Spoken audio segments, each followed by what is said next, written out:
राजा सुबह सुबह सैर के लिए जाता है कि रास्ते में उसे एक बंदा मिलता है। राजा कहता है, आप सुबह सुबह कहाँ से आ रहे हो? वो बंदा कहता है कि मैं कबीर नगर से आ रहा हूँ। राजे को थोड़ा सा गुस्सा आता है। राजा सोचता है कि इधर का राजा मैं हूँ और ये कबीर नगर कौन सा हो गया। फिर राजा थोड़ा और आगे जाता है और एक और इंसान आता हुआ दिखाई देता है। राजा उसको पूछता है, आप कहाँ से आ रहे हो? वो बोलता है, मैं कबीर नगर से आ रहा हूँ। राजे को गुस्सा आता है। वो चुप कर आगे चला जाता है और आगे जाकर सोचता है कि हमें कबीर से मिलना चाहिए।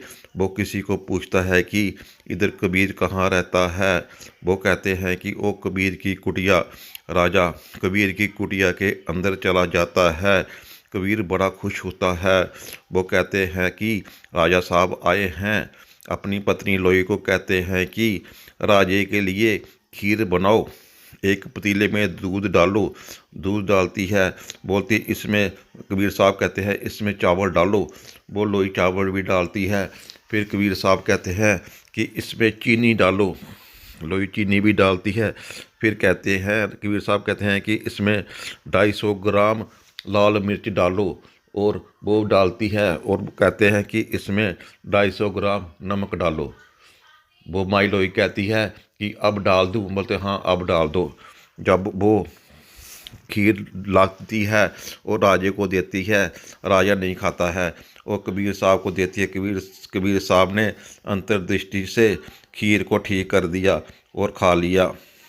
और कबीर साहब राजे को कहता है कि मेरी पत्नी ने जैसे मैंने बोला ऐसे खीर बनाई है। अगर तेरी पत्नी भी ऐसे बनाएगी तो फिर मैं तुझे राजा मानूंगा। बोलते ठीक है। राजा आगे आगे चला गया। कबीर भी उनके साथ चलते गए। फिर राजा अपने महल में पहुंच गया।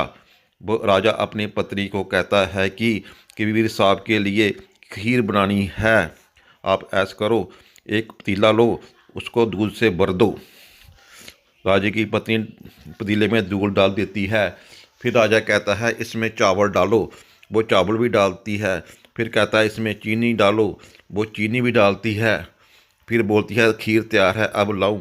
बोलते नहीं, इसमें 250 ग्राम लाल मिर्च डालो। वो कहती है नहीं, इसमें खीर में लाल मिर्च कौन डालता है? वो राजा कहता है इसमें 250 ग्राम नमक भी डालो। वो इनकार कर देती है रानी। बोलती मैंने नहीं डालनी।